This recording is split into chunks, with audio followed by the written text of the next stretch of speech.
घेत आहोत. अ, माझ्या महाराष्ट्राच्या बऱ्याचशा जिल्ह्यांमध्ये जेव्हा दौरा झाला होता, तेव्हा आपल्या बऱ्याच टीचर्सनी रिक्वेस्ट केली होती मला आणि डॉक्टर नईनला, की एक डिजिटल लिटरसीवरती तुम्ही एक ट्रेनिंग प्रोग्राम घ्या म्हणून. तर आणि आपण ह्या कोरोना काळात पाहिलंच, की जेव्हा अचानक आपण ह्या डिजिटल शिकवणीबद्दल आपल्याला जेव्हा हे सगळं करावं लागतं थ्रू लॅपटॉप, थ्रू मोबाईल, तर थोडे चॅलेंजेस आले होते आणि बऱ्याचशा लोकांना या कार्यक्रमाबद्दल, डिजिटल लिटरसीबद्दल माहिती आहे, तरी पण आणखी डॉक्टर नयन बेडा त्याच्यामध्ये आणखी खूप चांगली माहिती देतील. त्यामुळे मला असं वाटलं, की हा कार्यक्रम करणं खूप गरजेचं आहे. जशी शिक्षकांकडून मागणी येत होती. मग डॉक्टर नयननी याच्यामध्ये पुढाकार घेतला आणि त्यांच्या कल्पनेतनं हा कार्यक्रम उभा झाला. त्याचबरोबर आपण Nehru science centre, government of इंडियाचं जे मुंबई सायन्स सेंटर आहे, त्याचे डायरेक्टर साहेब उमेश रस्तोगी यांना आम्ही मीटिंग घेतली आणि मग त्यांनी ह्या कार्यक्रमामध्ये आपल्याला मदत करायचं ठरवलं आणि त्यांचा जो कार्यक्रम आहे हा गव्हर्नमेंट ऑफ इंडियाचा डिजिटल लिटरसीवरती, तो आपण कार्यक्रम राबवण्याचं ठरवलं.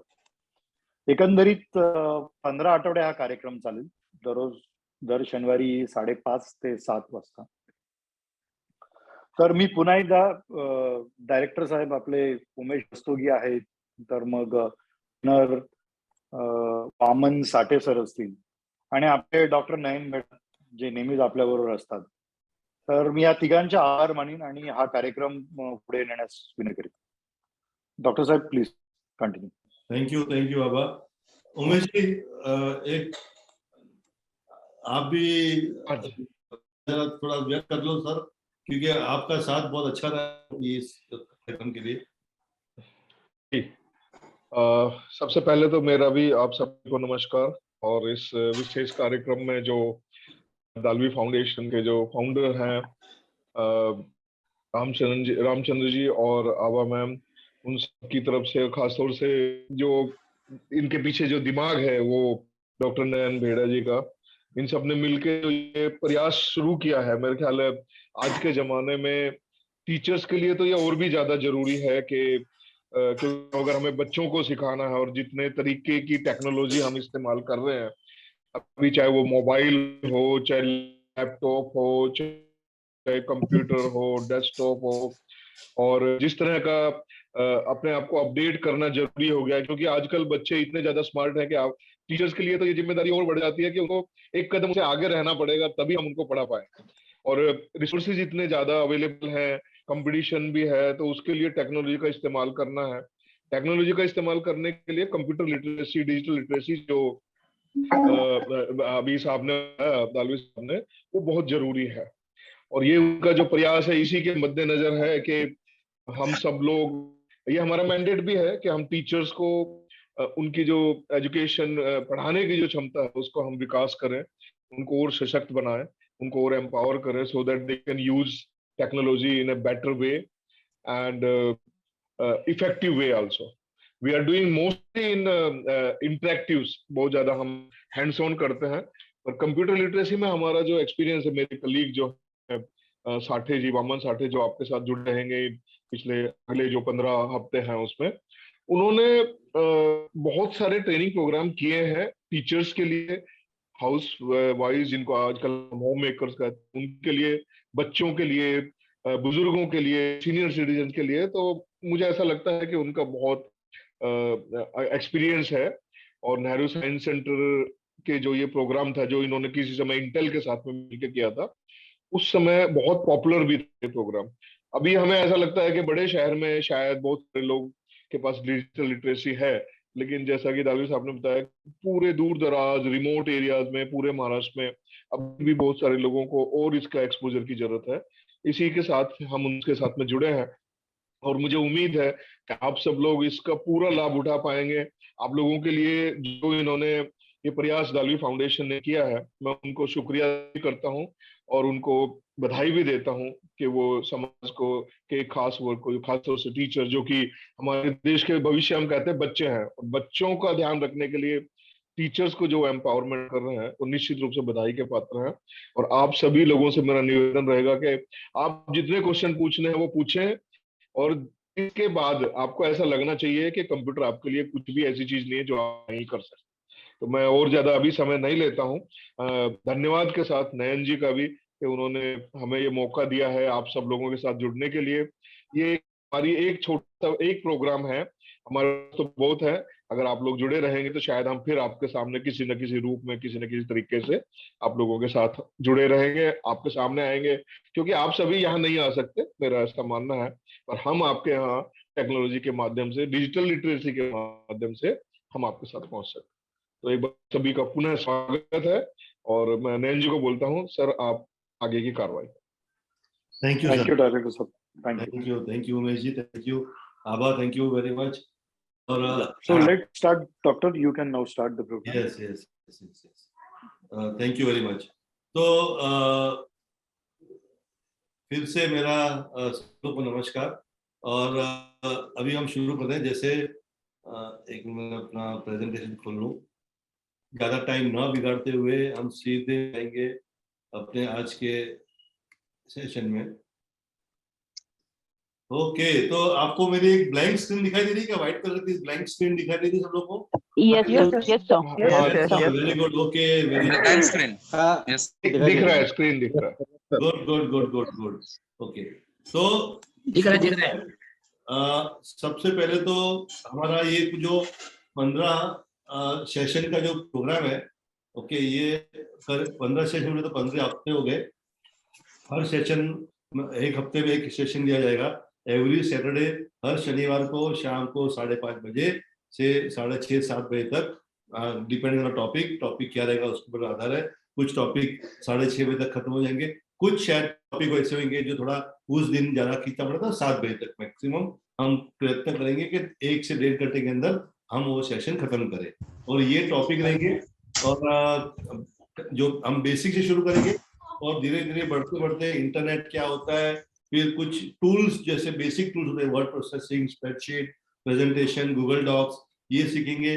फिर इंटरनेट के कुछ टूल्स है जैसे डोमेन नेम से, यानी इंटरनेट रिलेटेड जो भी टूल्स है या कुछ उसकी जो इंटरनेट रिलेटेड जो टॉपिक्स है वो हम कवर करेंगे। फिर हम मल्टीमीडिया में थोड़ा जाएंगे, क्योंकि टीचर हो तो आपको थोड़ा इमेज एडिटिंग कैसे करने का, वीडियो एडिटिंग कैसे करने का, आपको प्रेजेंटेशन देना होता है क्लास में, आपको बच्चों को अच्छे ग्राफिक्स दिखाने होते हैं, फोटोग्राफ दिखाने होते हैं, तो फोटो एडिटिंग कैसे करते हैं या छोटा मोटा वीडियो एडिटिंग कैसे करते हैं ये दिखाएंगे। फिर वेबसाइट कैसे बनाते हैं अपना खुद का, तो एक छोटा सा हल्का सा हम एक वेबसाइट बनाने की कोशिश करेंगे। फिर सोशल मीडिया पे हम थोड़ी बात करेंगे, फेसबुक है, लिंक्डइन है, ट्विटर है, अपना टीचर डॉक ऐप है, वो भी टीचरों का एक सोशल मीडिया ऐप है, उस पर बात करेंगे। और फाइनली फिर हम बात करेंगे एडटेक की। एडटेक बोले तो एजुकेशन टेक्नोलॉजी, जो आज का जो जमाना है पूरा वो एडटेक पे चल रहा है। एजुकेशन धीरे धीरे सब कुछ अभी टेक्नोलॉजी के द्वारा ही बढ़ते जा रहा है। और एडटेक के कुछ टूल्स हैं जैसे एलएमएस बोलते हैं, लर्निंग मैनेजमेंट सिस्टम, वो क्या होता है, किस प्रकार का, एक दो हम एलएमएस का डेमो देख लेंगे। वर्चुअल क्लासरूम क्या होता है, white board, online white board क्या होता है, तो ये कुछ टूल। तो ये पूरा जो कार्यक्रम है ये 15 हफ्तों में हम कोशिश करेंगे हम इसको कवर करें। और ऑफ कोर्स लास्ट में कुछ प्रोजेक्ट होगा, कुछ असेसमेंट होगा, और उसके बेसिस पे आपको सर्टिफिकेट दी जाएगी। अभी आपको ऑफ कोर्स आपकी कम्युनिकेशन क्लियरली है, लेकिन फिर से एक बार मैं बता दूं, 70% अटेंडेंस कंपलसरी है। आज आपने अगर देखा होगा, जो टीचर पहले से हमारे साथ जुड़े हुए हैं, हर बार जब वेबिनार में हम अटेंड करते हो तब जब जूम में क्लिक करते हो तो डायरेक्टली आप अंदर आ जाते हो। आज आपको एक छोटा सा फॉर्म आया रहेगा, तो वो है आपका अटेंडेंस। तो आप एवरी वीक जब आप ज्वाइन करेंगे तो आपको वो एक फॉर्म आएगा, और फॉर्म में आप अपना नंबर और जो ईमेल आईडी वगैरह डालेंगे, नेम वगैरह, तो हमारे यहाँ अटेंडेंस में वो रजिस्टर हो जाएगा। तो इस प्रकार से 70% अटेंडेंस कंपलसरी है। ओके, उसके बाद हम असेसमेंट लेंगे। मोटा चिंता मत करिए, जैसे आप बच्चों की एग्जाम देते हो इतना एग्जाम हमारा नहीं होगा। हमारा असेसमेंट बोलते हैं, एग्जाम नहीं बोलते। असेसमेंट यानी एक कुछ तो आपको हम सवाल पूछेंगे बेसिक का, उसका जैसे वो केबीसी में कौन बन रहा करते, जैसे 4 ऑप्शन होते हैं, वैसे कुछ ऑप्शन दिए जाएंगे, आपको केवल उस पर टिक मार्क करना है और उसके आधार पर अगर 70% मार्क्स या 70% पॉइंट्स अगर आपको अचीव होते हैं तो आप सर्टिफिकेट के हकदार बनते हो। ये सर्टिफिकेट आपको दी जाएगी Nehru science centre, ministry of culture, government of India और एसआर रणवीर फाउंडेशन के दोनों मिलके जॉइंट सर्टिफिकेशन रहेगा ये। ओके, तो ये हो गया प्रोग्राम के बारे में। अभी इसका ऑब्जेक्टिव जो है ये, इसमें ये जो कार्यक्रम कर रहे हैं, जैसे आभा ने बताया आपको कि कई टीचरों का ये रिक्वायरमेंट था कि हमको डिजिटल लिटरेसी के बारे में जानना है। आजकल जमाना सब डिजिटल होते जा रहा है और आगे तो ये कम नहीं होना था, ये बढ़ने वाला है। एजुकेशन में टेक्नोलॉजी का बहुत बड़ा बदलाव आ रहा है और हर एक टीचर को डिजिटल सीखना चाहिए। हाँ, तो हर एक टीचर को डिजिटलाइजेशन सीखना जरूरी है। तो ये डिमांड थी, तो हम आपको कोई एक्सपर्ट नहीं करने जा रहे हैं, लेकिन आपको एक बेसिक जो एक डिजिटलाइजेशन का जो एक आपको नॉलेज होना चाहिए, क्योंकि 15 हफ्ते में वही पॉसिबल है। ये 15 हफ्ते के अंदर हम आपको पूरा एक्सपर्ट नहीं बना देंगे, लेकिन फिर भी आपको जितनी जानकारी होनी चाहिए वो आपको इसमें मिल जाएगी। इसमें आपको डिजिटल के रिलेटेड कुछ जो वर्ड्स है, कुछ टर्म्स यूज होते हैं, मेरा रिक्वेस्ट है सबसे, प्लीज अपने आप को म्यूट करिए, अनम्यूट मत करिए। जब हमारे यहाँ से अनम्यूट करते हैं तो सब लोग म्यूट हो ही जाते हैं, फिर आप अनम्यूट मत करिए जब तक आपको बोलना होना हो। ये ठीक है, थैंक यू सो मच। क्योंकि खाली आप ही फैकल्टी डिस्टर्ब होती है और बाकी के जो लोग पार्टिसिपेंट्स है वो भी डिस्टर्ब होते हैं। तो प्लीज अपने आप को म्यूट ही रखिए। जब तक मैं बोलूँ या मैं अगर पूछूं तो अब आप अपने आप को अनम्यूट करिएगा, ठीक है। अच्छा, फिर इसमें कुछ टर्म्स होते हैं डिजिटल के, वो आपको आने चाहिए। कई बार जब आप सोशल सर्कल में जाते हो, कहीं और कहीं मीटिंग में अटेंड करते हो, तो कुछ डिजिटल के ऐसे ऐसे टर्म्स होते हैं जो आपको शायद ना मालूम हो। तो अभी आपको ये मालूम होना चाहिए, ताकि आपको ये नहीं लगना चाहिए अरे मेरे को तो ये अंदाज नहीं इसका मतलब क्या हुआ। तो आपको सब डिजिटल के टर्म्स मालूम होने चाहिए। और डिजिटल के प्रोडक्ट्स जो है, डिजिटल कुछ प्रोडक्ट्स है वो, जैसे आपका मोबाइल है, कैमरा है, लैपटॉप है, या डिजिटल के कुछ एप्लीकेशन है, वो आप ठीक से उसको इस्तेमाल कर सको। ये हमारा ऑब्जेक्टिव है इस कोर्स का। अच्छा, तो आपको इसमें जैसे मैंने बताया कि एक 15 हफ्ते के अंदर हम सब कुछ कवर नहीं कर सकते, लेकिन हम आपका हाथ पकड़ के एक स्टेज पे लेके आ जाते हैं, सब अपना स्टडी कर सको।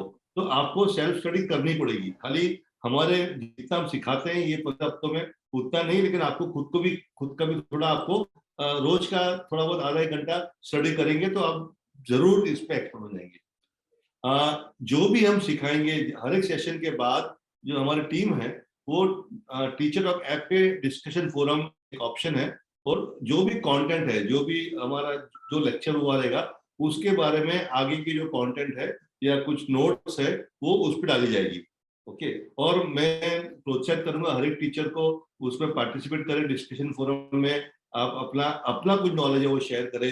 अगर आपके पास कोई अच्छे नोट्स है, या आपने कोई गूगल से कोई अच्छा, अगर कोई आपको कोई यूट्यूब है या कोई अच्छे नोट्स मिले हो, कोई टेक्स्ट मिला हो, पीडीएफ फाइल मिली हो, तो उसको जरूर से शेयर करिए, ताकि बाकी टीचर का भी को भी इसका फायदा हो सके। तो वी प्लीज इसको खाली ऐसे नहीं कि हम देते आ रहे और आप उसको देखते रहे। अब प्लीज अपना जो भी आप सीख रहे हो दूसरों के साथ शेयर करेंगे तो अच्छा रहेगा। कोई क्वेरी है, जैसे हम हर एक फैकल्टी जो सिखाएंगे मैं सिखाऊंगा, फिर हमारे वामन साठे सर है, बहुत पुराने एक्सपर्ट सर है इस सब्जेक्ट के, तो वो अगले हफ्ते से वो भी सिखाएंगे आपको। तो अगर आपको कोई क्वेरी है तो आप बेशक उस डिस्कशन फोरम में डालिएगा। और खाली फैकल्टी नहीं, कई बार ऐसे होता है कि बाकी के टीचर्स भी उसका जवाब दे सकते हैं जिसको नॉलेज है, ठीक है। तो ये हो गया। तो अब शुरू करते हैं डिजिटल लिटरेसी।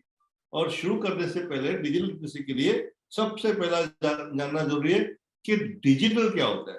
लिटरेसी तो हम समझते हैं भाई नॉलेज गिरा, लेकिन डिजिटल का मतलब क्या, व्हाट इज डिजिटल। ओके, इसके बारे में हम थोड़ा समझ लेते हैं पहले सबसे पहले। तो लेट्स स्टार्ट। कई साल पहले हमारे मशीन जो है वो मैकेनिकल हुआ करते थे, और शायद आप सब लोग जानते हो, बहुत पुराने अगर आप कोई मूवीज भी देखो, फिल्म देखो, तो मशीनें मैकेनिकल हुआ करती थी, यानी उसमें पुर्जे हुआ करते थे, मैकेनिकल पार्ट्स हुआ करते थे, नट्स बोल्ट्स हुआ करते थे। ओके, और ये इस तरह की मशीनें हुआ करती थी। एक जमाने में आज से शायद कुछ 50-60-100 साल पहले। ओके, तो ये था पहला एक जमाना जो इंडस्ट्रियल रेवोल्यूशन के बाद, जब इंडस्ट्रियल रेवोल्यूशन हुआ उसके बाद ये मैकेनिकल मशीन्स अपने लाइफ में आना शुरू हो गए, जिसमें प्रोडक्शन फास्ट बढ़ने लगा, जो माल बनता था उससे ज्यादा माल बनने लगा, फास्ट बनने लगा ये मशीन के द्वारा, ऐसे मशीन उसकी। तो ये है एक छोटा सा इमेज आपके लिए, ये पहला कैलकुलेटर है और ये भी मैकेनिकल है, इसमें कोई नहीं है, देखो कोई इलेक्ट्रिक पार्ट नहीं, कुछ नहीं है। जो पहला कैलकुलेटर भी बना था वो भी मैकेनिकल था। ओके, अभी कैसे चलता है ये मुझे मत पूछना, ये कभी टाइम मिलेगा तो हम इसके बारे में भी चर्चा करेंगे, लेकिन मैकेनिकल कैलकुलेटर, इसको इस पे हम प्लस माइनस बेसिक कुछ कैलकुलेशन कर सकते थे ऐसे मशीनों पर। Bala Saheb Pawar, please mute yourself यार। Thank you Bala Saheb, thank you teacher. Okay, फिर आया जमाना इलेक्ट्रॉनिक्स का। ओके, तो इलेक्ट्रॉनिक जो इलेक्ट्रिक पे चल रहे हैं, मशीन जो इलेक्ट्रिक पर चलना शुरू हो गए। ओके, तो ये हम सब जानते हैं इलेक्ट्रॉनिक्स, तो हम सब हमारे भले मैकेनिकल के जमाने में हम सब यंग टीचर्स आप सब हो, तो आप लोगों ने शायद मैकेनिकल जमाना नहीं देखा रहेगा, लेकिन इलेक्ट्रॉनिक्स तो आपने डेफिनेटली देखा ही होगा। तो ये टीवी वगैरह, टीवी था एक जमाने में, वो ट्रांजिस्टर रेडियो आते थे, वो सब इलेक्ट्रॉनिक्स हुआ करते थे। ओके, तो दिस वाज जमाना था इलेक्ट्रॉनिक का।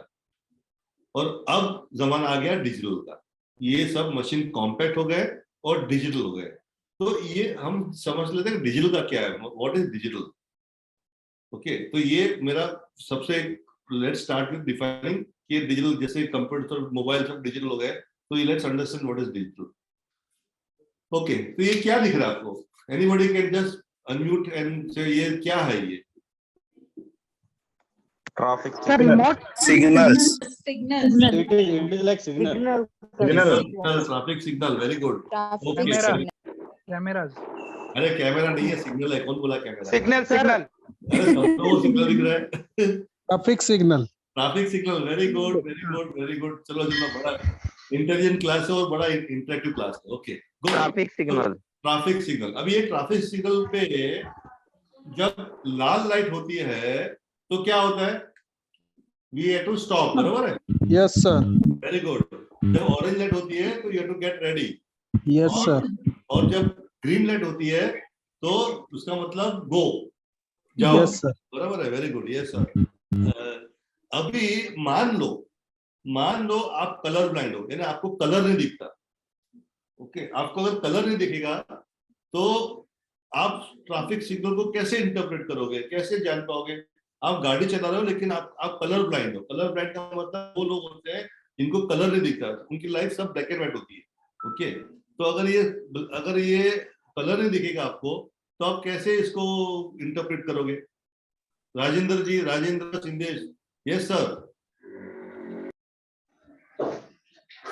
अनम्यूट करिए। sir, may I? Yes sir, yes ma'am, yes yes. Bina जी।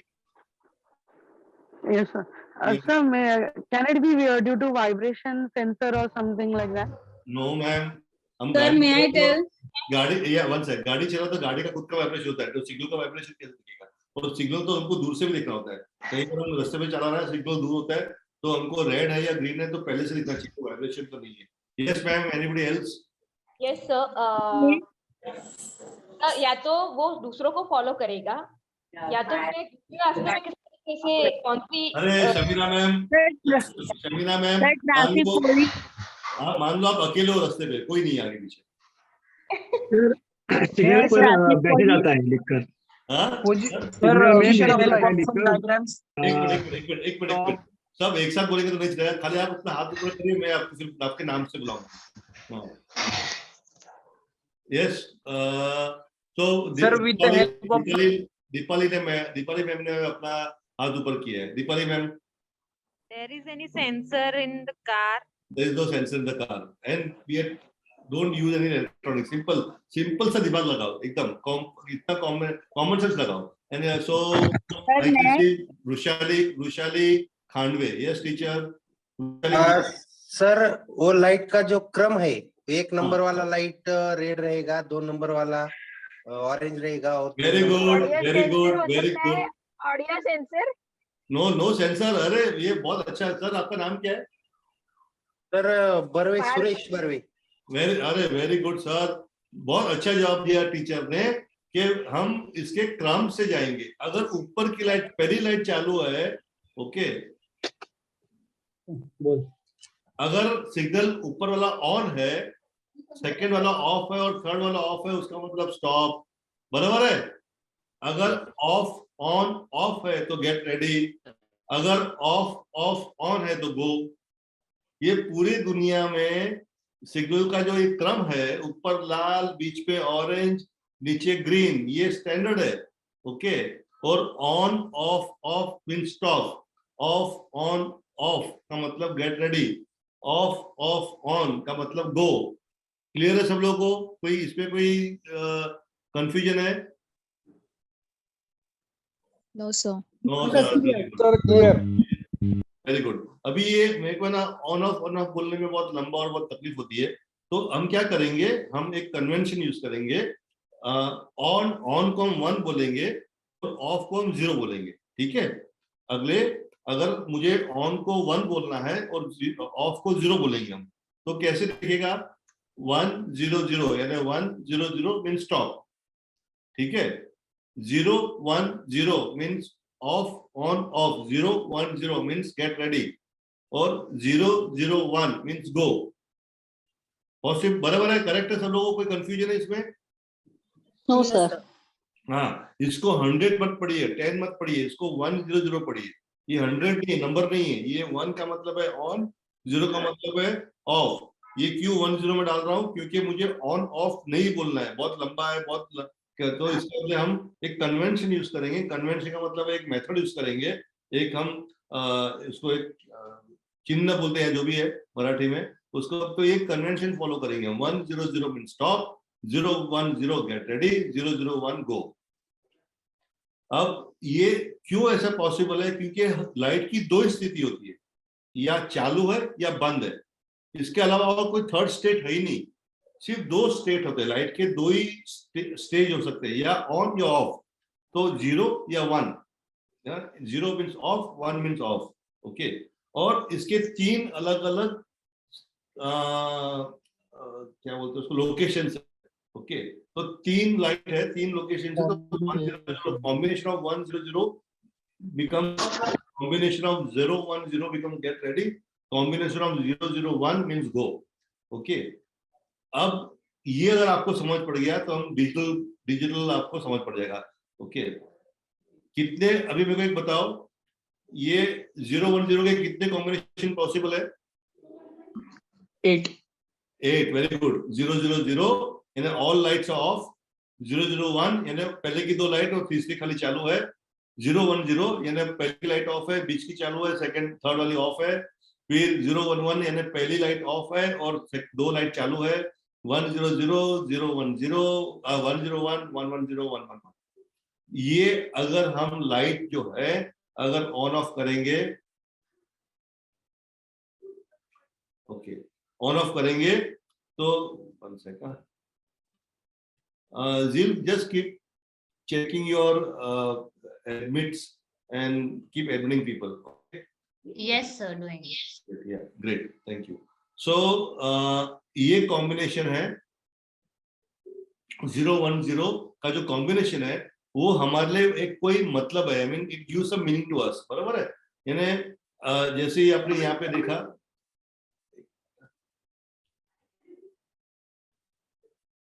ये जो प्रीवियस स्लाइड में देखा, ये जो कॉम्बिनेशन है हमारे लिए एक कोई इंफॉर्मेशन बन जाती है। सिमिलरली ये different combination of 0 and 1 become some information. और ये 8 कैसे है? 2 स्थिति है, 2 स्टेट है, 0 और 1, और 3 के मैं बाइक पे ले जाऊंगा। हाँ, 3 अलग अलग उसके क्या बोलते हैं उसको, पोजीशंस है, पोजीशंस, ओके। तो 2:3 आपको 2:3 में जो 2 मल्टीप्लाई 2 यानी 2 2 जा 4, 4 2 जा 8 कॉम्बिनेशन पॉसिबल है। इसके अलावा और कोई कॉम्बिनेशन पॉसिबल नहीं है। अगर 2 स्टेट्स है यानी 2 और 3 पोजीशंस है तो 2:3 गिव्स यू 8 कॉम्बिनेशन। अच्छा, कुछ चीजें आपको टेक्निकल लगे, डोंट वरी, कोई टेंशन मत लेने का, आगे जाके और बहुत सीखने मिलेगा अपने को। तो वैसे ये बहुत इतना टेक्निकल नहीं है, लेकिन अगर आपको लगे तो कोई बात नहीं, आप टेंशन मत लो इस बात। अभी सिमिलरली कंप्यूटर में इसमें पल्स होते हैं, यानी पल्स 5 वोल्ट का एक पल्स होता है और 0 वोल्ट का पल्स होता है, यानी 5 वोल्ट जाएगा वापस ड्रॉप होगा, वापस 5 वोल्ट पे जाएगा वापस, और ये जो पल्स और नो पल्स का कॉम्बिनेशन है उसको 1 और 0, यानी जहां भी 2 स्टेट है वहां पे डिजिटल पॉसिबल है। ओके, डिजिटल का मतलब है डिजिटल तब चलता है जब डिजिटल जब पॉसिबल है जब किसी चीज का 2 ही स्टेट हो सकता है, या जैसे या लाइट चालू है या बंद है। सिमिलरली इलेक्ट्रॉनिक्स में एक 5 वोल्ट का पल्स है या 0 वोल्ट है, 5 वोल्ट या 0 वोल्ट, 5 वोल्ट या 0 वोल्ट। तो जैसे अगर आप ये स्क्रीन पे देखते हो आपके, तो ये देखो नो पल्स, फिर एक पल्स 5 वोल्ट का पल्स आया, फिर वापस एक पल्स 5 वोल्ट का पल्स गया, फिर वापस 5 वोल्ट, ये एक्चुअली गलत है, ये 1 1 1 होना चाहिए। ओके, और ये so this is combination of ones and zeros, और वंस एंड जीरो का मिलके जैसे हमारे लिए वो सिग्नल में 0 0 1 का कोई मतलब था, वैसे ही वंस एंड जीरोस का जो कॉम्बिनेशन है, पल्स और नॉट पल्स, पल्स प्रेजेंट है तो 1, पल्स नॉट प्रेजेंट 0, इसका combination becomes some meaning, some information to computer. और ये जो टेक्नोलॉजी पे, यानी anything which works on 2 states, 2 state पे जो काम करता है उसको बोलते हैं digital. Digital electronic works on anything which has got 2 states, या ऑन या ऑफ, या प्रेजेंट है या नॉट प्रेजेंट है। ओके, और एक एग्जांपल है magnetic field. Magnetic field can be either clockwise और एंटी क्लॉकवाइज। जो टीचर्स फिजिक्स के हैं, जो टीचर्स साइंस के हैं, या जो टीचर्स अपने स्कूल के टाइम पे साइंस ठीक से पढ़ा है और अभी भी याद है, जैसे मेरे को याद है magnetic field can be 2 side, north and south, either it could be clockwise और एंटी क्लॉकवाइज, बराबर है। तो ये भी डिजिटल इलेक्ट्रॉनिक्स में काम आता है। मैग्नेटिक फील्ड जो है या क्लॉकवाइज है तो 1, एंटी क्लॉकवाइज है तो 0, यानी जहां भी किसी चीज की अगर 2 स्टेट पॉसिबल है तो वो डिजिटल बन सकता है, otherwise digital is not possible. So digital is anything which has got any electronics which is based on 2 states, okay, either positive or negative, उसको बोलते हैं डिजिटल। ओके, और उसका कॉम्बिनेशन मिलके वो उसकी कुछ इंफॉर्मेशन, जैसे 0 और 1 का कॉम्बिनेशन देखकर हमारे लिए सिग्नल का कुछ मतलब निकल रहा था, 1 0 0 मीन्स स्टॉप या 0 0 1 मीन्स गो, वैसे ही combination of 1 and 0 was makes become some meaning to computer। Computer के लिए वो कुछ इंफॉर्मेशन बनता है। जैसे अगर आप ए दबाते हो अपने लैपटॉप पे, जब आप लैपटॉप पे ए दबाते हो तो कंप्यूटर अंदर से, जब कीबोर्ड है जो, वो अंदर से पल्स भेजता है, और वो ए का जो 1 एंड 0 जो कॉम्बिनेशन है वो कंप्यूटर को समझ पड़ता है कि ये ए आया। वैसे ही बी का कुछ कॉम्बिनेशन होगा, सी का कॉम्बिनेशन होगा, क्वेश्चन मार्क का कुछ कॉम्बिनेशन होगा, हर एक की का कुछ कॉम्बिनेशन है। ओके, और वो कॉम्बिनेशन से कंप्यूटर मालूम पड़ता है ये ए है या बी है। ठीक है, सो बिट किसको बोलते हैं? तो ये एक जो लोकेशन है, एक जो यूनिट है, एक जो पोजीशन है, उसको बोलते हैं बिट। बिट क्यों बोलते हैं? Binary digit. जैसे हम नॉर्मल आम लाइफ में हमारा जो मैथमेटिक्स है या हम लाइफ में जो यूज करते हैं उसको डेसिमल सिस्टम बोलते हैं। डेसिमल सिस्टम बोले तो 10 अंक, 10 0 से लेकर 9 तक, 0 1 2 3 4 5 6 7 8 9, उसमें 10 डिजिट्स होते हैं, तो उसको बोलते हैं डेसिमल सिस्टम, जो हम लाइफ में आमतौर पे हम इस्तेमाल करते हैं। लेकिन इन डिजिटल सिस्टम सिर्फ 2 स्टेट होते हैं, बाइनरी, बाइनरी बोले तो 2, और डिजिट, बाइनरी डिजिट, तो उसका कॉम्बिनेशन से बना वर्ड बिट। तो एक पोजीशन को बिट बोलते हैं। ओके, ये अभी जो आपको जो स्क्रीन पे दिख रहा है इसमें कितने बिट है? तो 1 2 3 4 5 6 7 8, यानी इसमें 8 बिट्स है।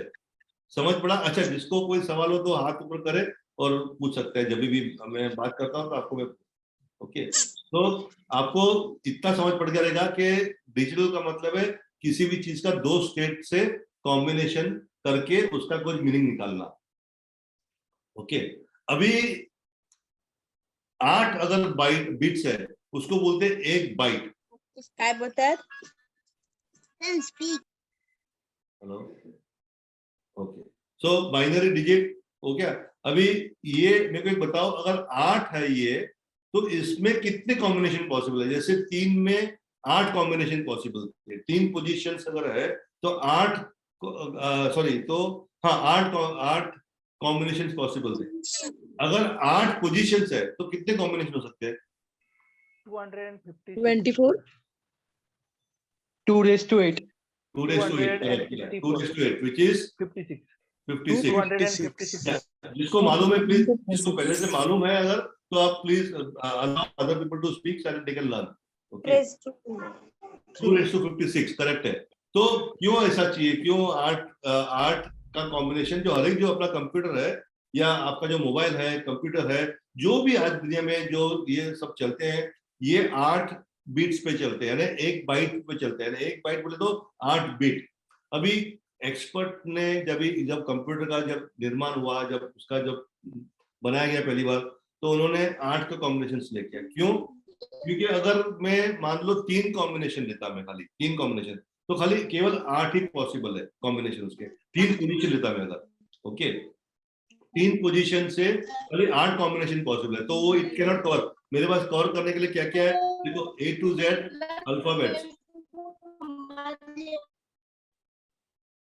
Jill, keep muting immediately, please. Yes, sir. Yes. Yeah. And you please keep your finger on mute all. Okay. Okay. So, 8. So, अगर हम, मेरे पास प्रेजेंट करने के लिए क्या क्या है, क्या क्या कॉल करना चाहिए. A to Z कैपिटल में, यानी 26 alphabets. A to Z small में, यानी वापस दूसरे 26 अल्फाबेट्स, 52 हो गए. फिर सारे स्पेस बार, फिर plus sign, minus sign, multiplication sign, और दूसरे स्पेशल कैरेक्टर्स जो है, जैसे अपना डॉलर साइन है, पाउंड साइन है, परसेंटेज साइन है, यानी ऐसे कितने सब अलग अलग और कैरेक्टर्स हो सकते हैं. तो ये सबको अगर मुझे प्रेजेंट करना है और हर एक कैरेक्टर को मुझे एक यूनिक कॉम्बिनेशन देना है, तो उस टाइम पे एक्सपर्ट्स का मानना था कि 8 कॉम्बिनेशंस हैं. अगर 8 पोजीशंस हैं तो उसमें 256 कॉम्बिनेशन बन सकते हैं, और 256 इज सफिशिएंट. उस जमाने में उन्होंने ऐसा डिसाइड किया कि भाई 256 कॉम्बिनेशंस पॉसिबल है, तो it can cover all the characters in whatever is required in computer. So ऐसे उन्होंने तभी 8 अलग अलग पोजीशंस का, यानी 8 बिट का एक बाइट बनाया. और अभी जो पूरे इंडिया, पूरे वर्ल्ड में जो सिस्टम चल रही है, वो इस सिस्टम पे चलती है फिलहाल. Okay, 1 byte is equal to 8 bits. ये देखो, ये इसको देखो, जैसे फॉर एग्जांपल 0 है, जब आप 0 प्रेस करते हो अपने कीबोर्ड पे, तो उसका कॉम्बिनेशन है 00110000. अगर ये नीचे देखेंगे A, तो A को अगर जब प्रेस करते हो तो उसका कॉम्बिनेशन है 01000001. यानी इसका ये हो गया 2 स्टेट. यानी दिस इज हाउ हर एक, देखो कोई भी कॉम्बिनेशन तो सेम नहीं होगा, सब यूनिक कॉम्बिनेशन है. ओके, और ये कुछ ही है, ये 10 हुए, फिर ये अल्फाबेट्स के अलग अलग 52 हुए, और फिर ये कुछ स्पेशल लेटर. इसके अलावा भी और कैरेक्टर्स के लिए जगह खाली पड़ी हुई है. ओके, तो कहने का मतलब है कि 8 बिट का कॉम्बिनेशन, हर एक unique combination becomes a unique information for computer. Okay, जब आप A दबाते हो, तो A में जब आप कीबोर्ड से जब A दबाते हो, तो ये जो कॉम्बिनेशन है, no pulse, pulse, no pulse, no pulse, no pulse, no pulse, no pulse, 1 pulse, यानी 01000, इसका कॉम्बिनेशन अंदर कंप्यूटर के लिए कुछ मतलब बनता है. तो ये हो गया डिजिटल इलेक्ट्रॉनिक्स. डिजिटल, इसकी डिजिटल का मतलब है 2 स्टेट. ओके, अब आप बिट समझ गए. 4 बिट को बोलते हैं निबल, 8 बिट्स को मिलके बोलते हैं बाइट, और 1 byte becomes 1 character. Okay, 1 byte का मतलब है 1 कैरेक्टर. एक byte is equal to 1 character. अगर जैसे बोला D, तो D का एक 1 बाइट का, 8 बिट्स का एक कॉम्बिनेशन होगा, और वो हो गया 1 कैरेक्टर. जब एक बाइट 1024 बाइट्स होते हैं, उसको 1 किलोबाइट बोलते हैं. किलो का मतलब होता है 1000, लेकिन इन कंप्यूटर के जमाने में, कंप्यूटर के इसमें इट इज 1024. ओके, 1000 नहीं होता है, वो एक्चुअली होता है 1024. तो 1024 बाइट्स होता है 1 kilobyte. 1024 kilobyte is equal to 1 megabyte, MB बोलते हैं जिसको हम. और 1024 MB बिकम्स 1 गीगाबाइट, जो हम जीबी बोलते हैं, जो आप सब आजकल सब अपने मोबाइल में यूज करते हैं. मेरा इतना जीबी का फोन है, तो आप समझ गए कि इतना जीबी मतलब उतना कैरेक्टर्स या उतने बाइट्स वो कंप्यूटर वो अपने मोबाइल पे स्टोर कर सकता है, आपकी मेमोरी उतनी है। फिर आगे जाके जैसे जैसे भी बढ़ रहा है तो 1 GB equal to 1024 GB is equal to 1 terabyte, और आगे जाके पेटाबाइट्स आएगा, फिर एक्साबाइट्स आएगा, जेटाबाइट्स आएगा और योटाबाइट्स आएगा। इतना जैसे जैसे अपना डिजिटलाइजेशन बढ़ते जा रहा है वैसे वैसे लोगों की स्टोरेज की जो रिक्वायरमेंट है वो बढ़ते जा रही है। तो ये अपने आगे नए नए फिर यूनिट्स आते रहेंगे। आज कल चलता है गीगाबाइट और अभी चल रहा है टेराबाइट, टेराबाइट में भी आ गया। ओके, कई चीजें अभी टेराबाइट में गिनी जाती है। तो ये इसका क्लियर है आपको? 1 बिट इज सिंगल यूनिट, 0 या 1।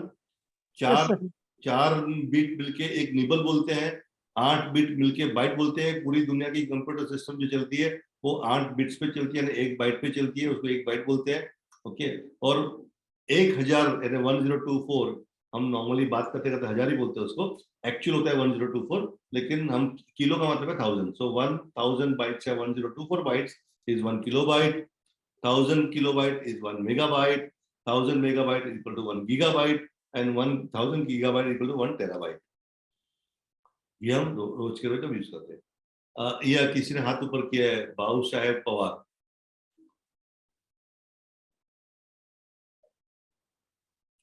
ओके, अभी मैं एक छोटा सा, अभी ये थोड़ा जल्दी है लेकिन फिर भी आपको मैं समझा रहा हूँ। जो फोटोग्राफ्स होते हैं उसमें जो फोटोग्राफ बनते हैं वो भी एक छोटे छोटे छोटे छोटे डॉट से मिलकर बनते हैं और आपको एक पूरा इमेज दिखता है। वो जो स्मॉलेस्ट यूनिट होता है, जो एक डॉट होता है, ओके, अगर हम जूम करेंगे इसको ना तो एक यूनिट होता है, एक छोटा सा यूनिट होता है, उसको बोलते हैं pixel. It is short for picture element. अभी हर एक आपके स्क्रीन पे जो भी दिख रहा है, तो हर एक आपके स्क्रीन पे एक कहीं डॉट होगा, वो सारे लाइन में डॉट होंगे, फिर ऐसे वर्टिकली डॉट रहेंगे और पूरे जो स्क्रीन है वो डॉट से भरे हुए रहते हैं। ओके, और दिखते नहीं अपने को सूक्ष्म नजर में, आई मीन बहुत अगर जूम करो देखेंगे, लेकिन वो डॉट्स का कॉम्बिनेशन मिलके आपको आपके लिए वो इमेज क्लियर होता है आपके साथ स्क्रीन के सामने। ओके, अभी वो जो डॉट है उस पे जो कलर है, ओके, वो कलर भी अगर 1 बाइट अगर हमने रखा उस डॉट के लिए कि भाई वो डॉट पे खाली 1 बाइट का एक डॉट रहेगा। ओके, तो 1 बाइट में कितने पॉसिबल है कॉम्बिनेशन? 256। तो आपको 256 अलग अलग कलर मिलेंगे। अगर मैंने वो जो एक पिक्चर एलिमेंट है जो डॉट है, ओके, उसके लिए मैंने 2 बाइट रखे कि भाई 2 बाइट मिलके उसका कलर डिसाइड होगा, तो 2 बाइट यानी 16 बिट्स हो गए, और 16 बिट्स में 65,000 कलर्स पॉसिबल है। और अगर मैंने 3 बाइट रखा उसके लिए, 24 बिट्स, 8 या 24 बिट्स रखा मैंने उसमें, तो 16 मिलियन कलर्स यानी एक 1.6 करोड़, 16 मिलियन बोले तो 1.6 करोड़ कलर्स, इतने कलर कॉम्बिनेशंस पॉसिबल है। ओके, तो हर एक जो पिक्चर होता है वो कितने बाइट्स का पिक्चर है या कितने बिट्स का पिक्चर है वो बहुत इंपॉर्टेंट होता है। मैं आपको ये एग्जांपल देख लो, ये 8 बिट का पिक्चर है, ये लेफ्ट हैंड साइड में आपके, और जो उसके बाजू में है वो है 16 बिट का पिक्चर। देखो कितना, अभी ये उसमें देखो, अभी ये जो कलर है वो एकदम क्लियरली प्रोड्यूस नहीं, क्योंकि उसके लिमिटेशन है, वो खाली 256 कलर प्रोड्यूस कर सकता है। अगर 8 एक पिक्सल, अगर एक जो उसका डॉट है उसके पास खाली 1 बाइट दिया गया है उसको रिप्रेजेंट करने के लिए, तो 256 कलर ही पॉसिबल होगा उसके पास। लेकिन अगर मैं बोलूंगा नहीं, मेरे को 2 बाइट का यानी 16 बिट्स का मुझे एक कलर चाहिए, यानी कलर का जो कॉम्बिनेशन है वो 2 बाइट मिलके एक कलर का रिप्रेजेंटेशन करना चाहिए, तो मेरे पास 65,000 कलर की कॉम्बिनेशन हो सकते हैं। और वही अगर 24 बिट कलर है तो 1.6 मिलियन कलर्स पॉसिबल है, यानी सॉरी 1.6 नहीं 16 मिलियन, यानी 1.6 करोड़ कलर्स पॉसिबल है। यानी जितना ज्यादा आपका बाइट्स है उतने ज्यादा आपको कलर मिल सकते हैं, यानी उसका जो कॉम्बिनेशन है वो बढ़ जाता है, और जितना ज्यादा कॉम्बिनेशन होगा तो उतने ज्यादा कलर वो रिप्रेजेंट कर सकता है।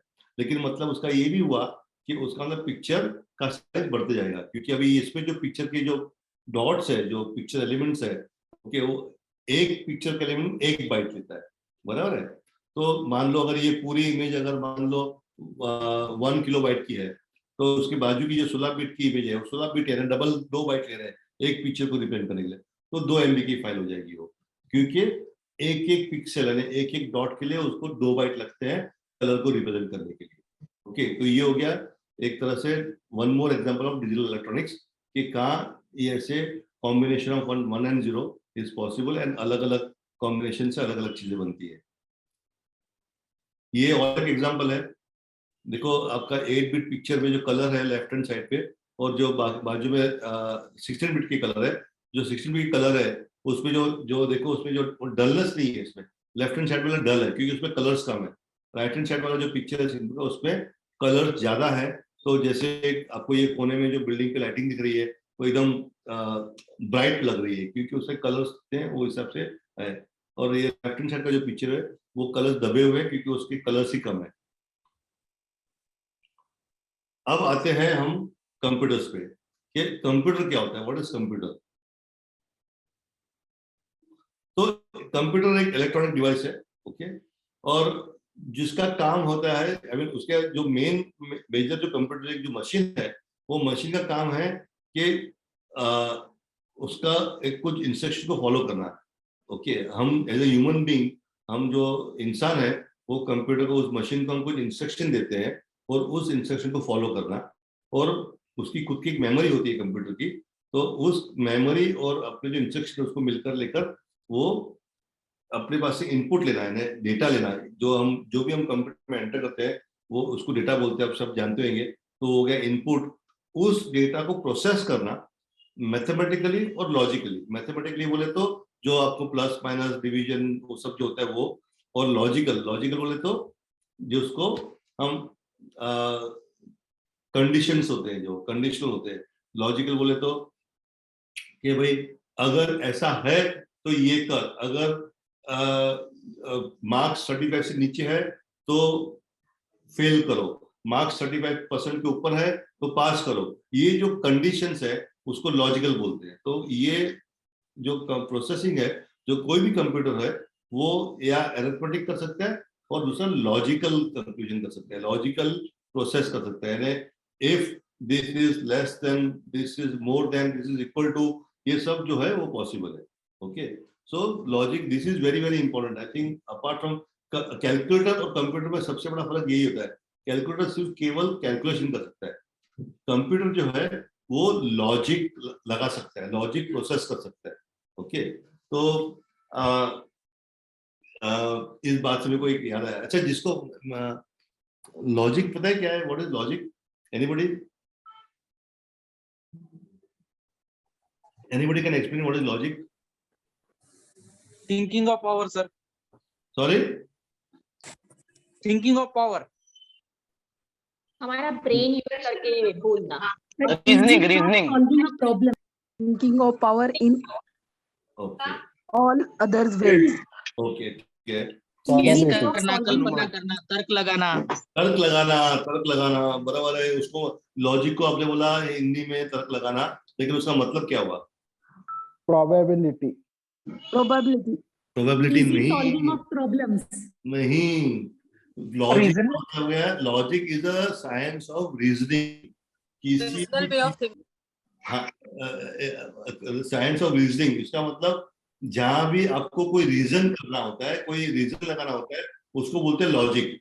Logic is power, science of reasoning. Okay, अगर मैं मान लो आपने कुछ एक जोक बोल दिया, या मैंने कोई एक अच्छा हास्य, कुछ एक कॉमेडी पिक्चर देखता हूँ और हंसता हूँ, तो आपको लगे हाँ, क्योंकि उसका कारण है कि मेरे को कुछ पसंद है, मैं हंसा।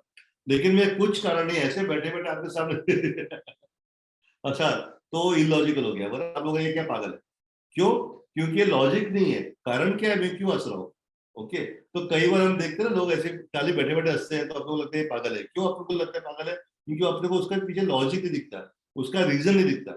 Logic is the power of, I mean the science of reasoning. Okay, जहां तर्क लगाते हो, रीजन लगाते हो, उसको होता है लॉजिक बोलते हैं उसको। इस बात से कुछ याद आया, बहुत इंटरेस्टिंग किस्सा मैं आपको सुनाता था, बहुत, और आप लोग टीचर हो तो प्लीज ध्यान से सुना। कई साल पहले मैं कॉलेज में ऐसे ही कुछ कंप्यूटर सिखाता था, और ये लॉजिक का ही कुछ सब्जेक्ट निकला कि लॉजिक क्या होता है। ओके, और मेरी बेटी उसी कॉलेज में पढ़ती थी। ओके, तो क्या हुआ, लॉजिक सब्जेक्ट था, मैंने एक एग्जाम्पल दिया, और एग्जाम्पल ये दिया मैंने, मैं आपको दिखाता हूँ मेरे पास।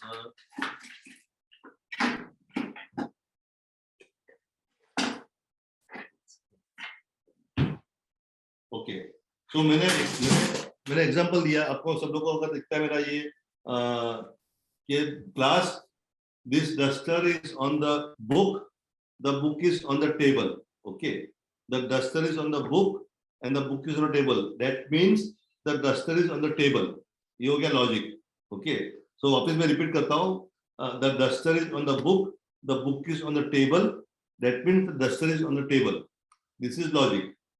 फिर मैंने क्लास को पूछा, class can you give me a similar example, और हर एक क्लास में बैक बेंचर्स होते हैं जो बड़े टपोरी जैसे होते हैं, मैं भी बैक बेंचर हुआ करता था मेरे स्कूल में, और मैं जानता हूँ,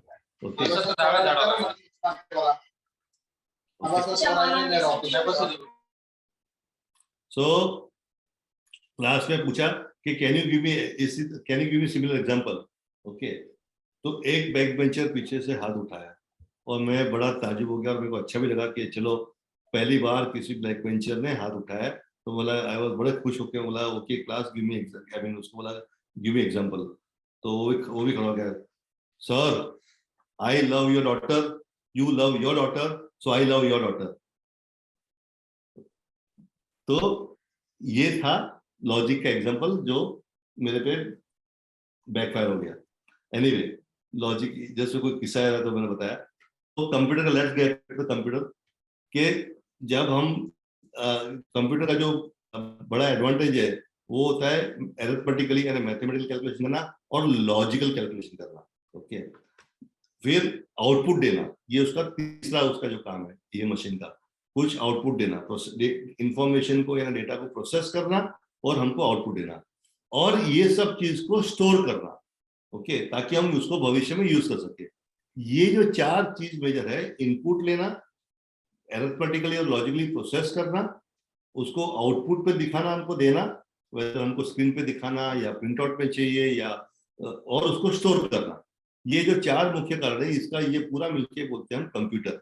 और ये चार चीज जो कर सके, भले फिर आपका वो मोबाइल हो, आपका पीसी हो, लैपटॉप हो, टैबलेट पीसी हो, अल्टीमेटली सब एक प्रकार के कंप्यूटर है, ओके।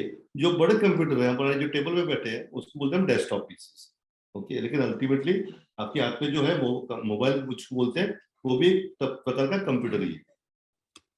तो अल्टीमेटली उसका जो पूरा जो स्ट्रक्चर है कंप्यूटर का, वो कैसा हो गया, इनपुट देते हम, एक सीपीयू होता है, सीपीयू बोले तो सेंट्रल प्रोसेसिंग यूनिट, ये होता है सीपीयू, सेंट्रल प्रोसेसिंग यूनिट, जिसके और एक हमको आउटपुट होता है, तो पूरी प्रोसेसिंग होती है यहाँ पे बीच में, ओके।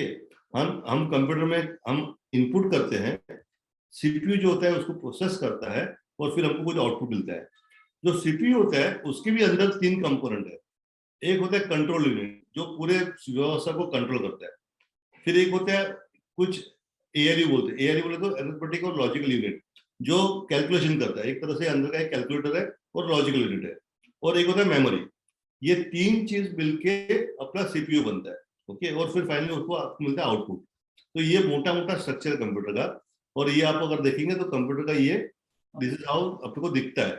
तो ये मॉनिटर है, ये जो कई बार आपने देखा होगा, जो राइट हैंड साइड पे ये जो कंप्यूटर टावर जो लिखा हुआ है, हम इसको सीपीयू बोलते हैं, जनरली सब इसको सीपीयू बोलते हैं। एक्चुअली ये सीपीयू नहीं है, ओके, ये तो कंप्यूटर का कैबिनेट हुआ, अंदर बहुत कुछ है, ओके।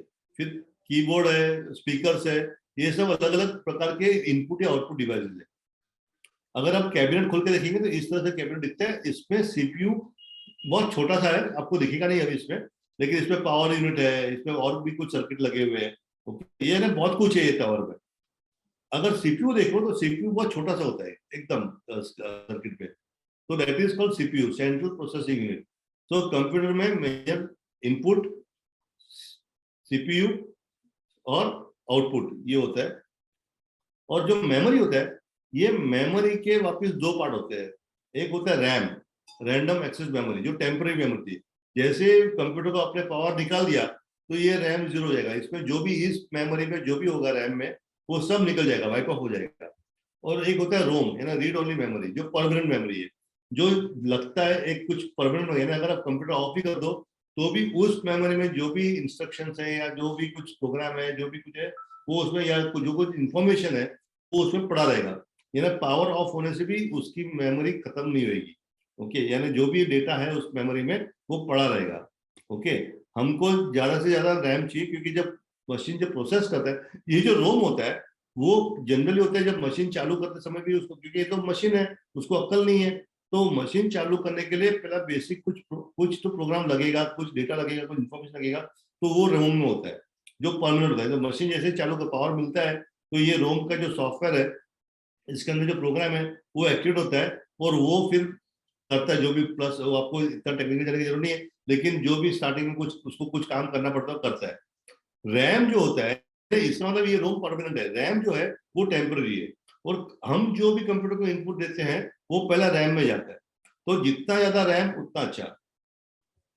अभी देखो ये एक मोबाइल, आपका जो मोबाइल है उसका ऐसे कुछ मैंने एक एग्जांपल लिया हुआ है स्पेसिफिकेशन में, ये सब एक दिख रहा है प्रोसेसर 1.6 ये है सीपीयू। ओके, और सीपीयू जितना फास्ट होता है 1.6 गीगाहर्ट्ज, ये गीगाहर्ट्ज में बाद में आपको समझाऊंगा क्या होता है, व्हाई दिस गीगाहर्ट्ज। ओके, लेकिन आपने मैंने जैसे स्टार्टिंग दिखाया तो पल्स नो पल्स, जितना फास्ट पल्स मूव सकता है उतना ज्यादा प्रोसेसिंग पावर होती है। तो 1.6 गीगाहर्ट्ज का मतलब है कि 1 सेकंड के अंदर इतने पल्स वो भेज सकता है, that is what is 1 gigahertz. फिर मेमोरी को 4 GB रैम लिखा हुआ है, 4 GB रैम और 64 GB रोम, यानी उसका जो अंदर का जो मेमोरी है, रोम जो है वो 64 GB का है और 4 GB का रैम है। जितना ज्यादा रैम उतना ज्यादा अच्छा का प्रोसेसिंग फास्ट होती हो, क्योंकि उसको हर एक चीज जो आप इनपुट करते हो उसको स्टोर करने के लिए, प्रोसेस करने के लिए, वो हर एक चीज में पहला उसको मेमोरी लगती है। कैमरा 13 मेगापिक्सल, एक पिक्सल बोले तो एक unit, one smallest unit. Okay, 13 megapixel बोले तो, मेगा बोले तो आपको मैंने बोला था कितना मेगा है, 1000 किलोबाइट्स मींस 1 मेगा। ओके, तो इतने मेगापिक्सल का एक कैमरा है, वैसे 2 कैमरा लगे हुए इसमें, तो 13 मेगापिक्सल प्लस 13 मेगापिक्सल। अच्छा, इसमें ये नहीं है जो एक पिक्सल कितने बाइट्स का है, 1 बाइट का है, 2 बाइट का है, क्यों? क्योंकि वो सॉफ्टवेयर पे डिपेंड है। ओके, वो हार्डवेयर पर डिपेंड नहीं है। तो हार्डवेयर जो आपका जो कैमरा है वो आपका 13 मेगापिक्सल का है। जितने ज्यादा मेगापिक्सल उतना ज्यादा बड़ा आपका इमेज बनेगा, उतना ज्यादा आपका इमेज की क्लैरिटी बनेगी। कलर कितने बनेंगे वो सॉफ्टवेयर पर डिपेंड होता है, वो आपके कैमरा पर डिपेंड नहीं होता। ओके, सो अभी हम इनपुट आउटपुट, इस पर इनपुट में क्या क्या है, तो ऑफकोर्स जाहिर सी बात है कि जो कीबोर्ड है वो इनपुट डिवाइस है, फिर जो मॉनिटर है वो आउटपुट डिवाइस है। Speaker, can anybody tell me speaker is input और output? Output output very good, very good. Okay, आप लोग समझते हो, good, very good, very good, very good, very good. फिर अभी ये पूरा जो मशीन है,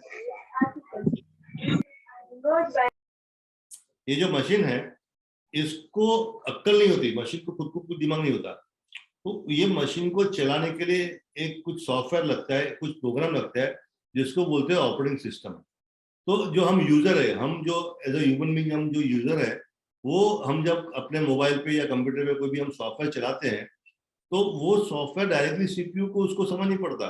तो सॉफ्टवेयर के बीच में और सीपीयू के बीच में एक ऑपरेटिंग सिस्टम होता है जो हमको जो मशीन खरीदते हैं वहां से हमको मिलता है।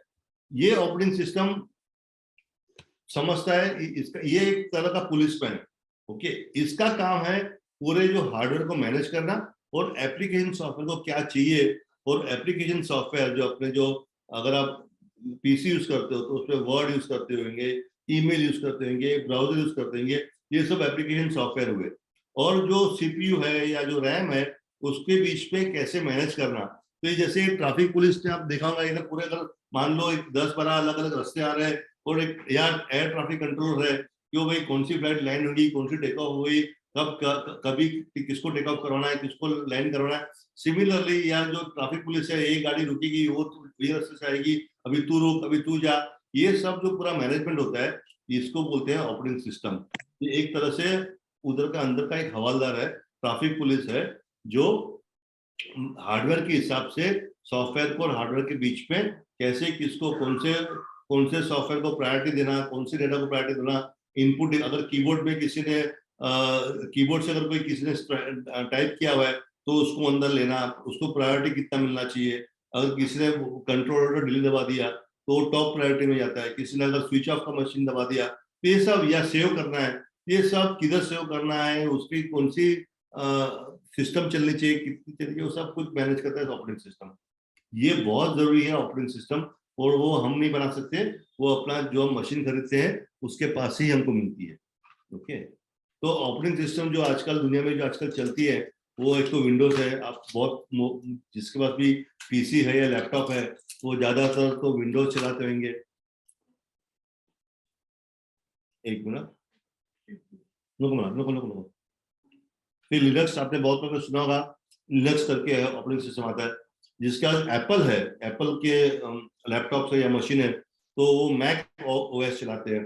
फिर जिसका एप्पल का फोन है वो iOS चलाते हैं। फिर जिसका एंड्रॉइड फोन है तो एंड्रॉइड इटसेल्फ ऑपरेटिंग सिस्टम है। एंड्रॉइड एक्चुअली कुछ नहीं है, एंड्रॉइड ऑपरेटिंग सिस्टम है, तो ये गूगल ने बनाया हुआ है। तो कई मैन्युफैक्चरर जैसे सैमसंग है या वन प्लस है, वो खुद अपना वो खाली हार्डवेयर बनाने में माहिर है, तो वो क्या करते हैं, वो गूगल से ये एंड्रॉइड सॉफ्टवेयर लिया हुआ है, एंड्रॉइड ऑपरेटिंग सिस्टम लेके वो हिसाब से अपने मोबाइल में डाल देते हैं। ठीक है, और कहीं भी और दूसरे यूनिक्स करके बहुत फेमस है। तो आपको इतने सब जानकारी जस्ट फॉर इंफॉर्मेशन के लिए कि ये अलग अलग टाइप के ऑपरेटिंग सिस्टम है। ऑपरेटिंग सिस्टम बहुत इंपॉर्टेंट होता है क्योंकि वो आपके बीच पे, आप एज ए यूजर और जो मशीन है उसके बीच में एक इंटरफेस बनता है। ठीक है, तो एकदम लो लेवल पे सीपीयू और आपके जितने भी हार्डवेयर है, कीबोर्ड, माउस, स्क्रीन, ये सब हार्डवेयर है, उसके ऊपर ऑपरेटिंग सिस्टम है, उसके ऊपर फिर एप्लीकेशन है और एप्लीकेशन आपका। तो 6:30 बज गए, 1 घंटे का प्रोग्राम था अपना। अभी कुछ टाइम मैंने क्वेश्चन आंसर के लिए रखे हुए, तो कोई क्वेश्चन आंसर हो तो क्वेश्चन तो बताइए, आई विल आंसर। सर मुझे एक क्वेश्चन है।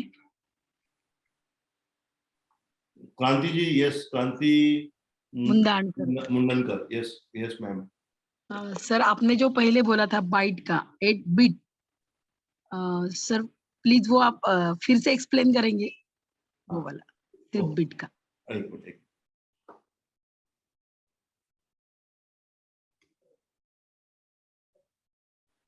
इसके बाद का, हाँ, इसके बाद की जो स्लाइड है ना वो वाली। हाँ, एक मिनट, ये सब आपको समझ पड़ा? हाँ, ये समझ पड़ा सर। ये वाला 8 जो आ गए ना वो, ये वाले। तो एक बात समझ लो कि अच्छा 1 और 0 आपको समझ पड़ गया। आप अभी सिग्नल भूल जाओ फॉर भाई, आप सिग्नल को इसलिए, सिग्नल तो पहले आपको एग्जांपल देने के लिए मैंने एक, क्योंकि इजी हो जाए समझने के लिए, इसको मैंने सिग्नल का एग्जांपल लेगा। अब समझ लो कि आपके पास ऑन और ऑफ ये 2 ही स्टेट है। हाँ, ये तो और तीन पोजीशंस है। ठीक है, तो कितने कॉम्बिनेशन पॉसिबल है? तो 0 0 0 0 0 1 0 1 0 0 1 1, यानी 3, अगर मान लो 3 लाइट है आपके पास, तो और हर एक लाइट या ऑन हो सकती है या ऑफ हो सकती है। तो कितने कॉम्बिनेशन पॉसिबल है? तो ये 8 कॉम्बिनेशन पॉसिबल है। ओके सर, ठीक है। इसको उसके बाद जो बोला आपने वो बिट, वो कैसे की? अभी ये एक जो पोजीशन है उसको बिट बोलते हैं, एक पोजीशन को बिट बोलते हैं, एक पोजीशन को बिट बोलते हैं। हाँ, बिट का मतलब हो गया बाइनरी डिजिट, क्योंकि बाइनरी मतलब 2, बाइनरी 2, हाँ पता है। हाँ, तो बाइनरी डिजिट का मतलब, बाइनरी डिजिट का शॉर्ट फॉर्म है बिट, तो एक पोजीशन को बिट बोलते हैं। Okay, thank you sir. Okay, anybody else, any questions? एक मिनट, मैं मेरा स्क्रीन शेयर बंद करता हूँ क्योंकि मुझे आपके, हाँ, अभी आप हाथ ऊपर करोगे तो मेरे को दिखेगा। Yes, any questions? किसी को कोई सवाल है? हाँ सर, या मुझको एक पूछना था, जो आज के प्रोग्राम की रिकॉर्डिंग है। हेलो, हाँ, सुन रहा हूँ मैं, सुन रहा हूँ। आज के प्रोग्राम की रिकॉर्डिंग हमको मिल सकती है क्या ग्रुप में? हाँ, ये तो जैसे हर एक सेशन के बाद जो ये रिकॉर्डिंग है वो टीचर टॉक ऐप पे डाली जाएगी।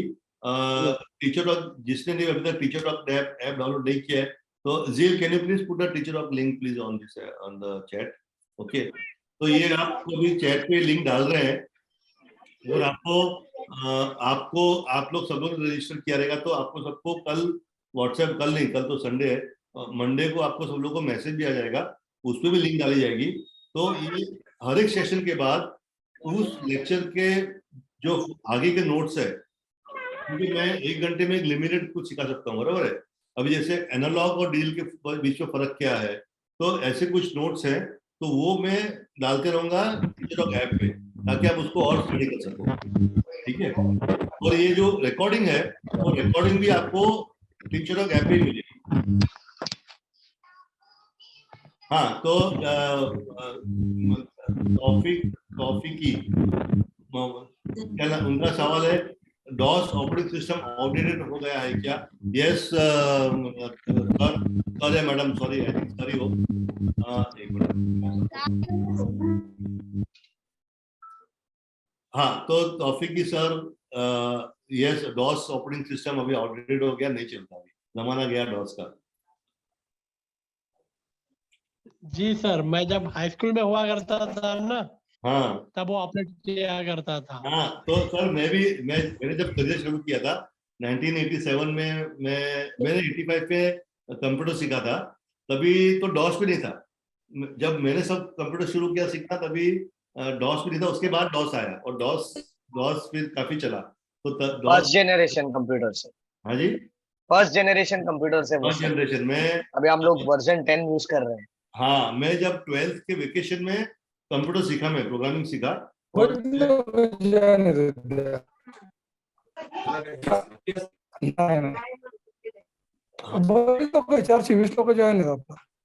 एक मिनट सर, अभी भी डॉस यूज होता है विंडोज में?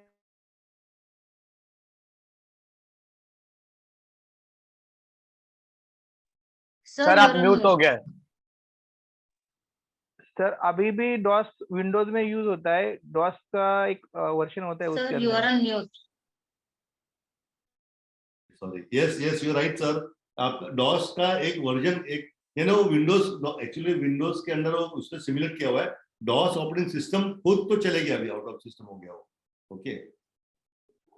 बट उसका कोडिंग अभी यूज करते हैं विंडोज में। हाँ, करते हैं। हाँ, विंडोज में यूज करते हैं वो कोडिंग। यस। सो जो भी, कैसे डॉस और विंडोज दोनों माइक्रोसॉफ्ट के ही है ना, तो माइक्रोसॉफ्ट ने क्या किया, बैकवर्ड कंपेटिबिलिटी मेंटेन किया है।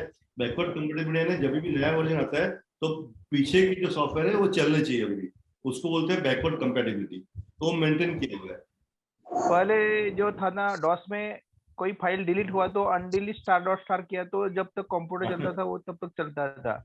अभी सिर्फ उसका रिसाइकल बिन बनाया है। राइट, सही बात है सर। यस, ये और ज्यादा करेंगे, आज तो शुरू किया है। हाँ।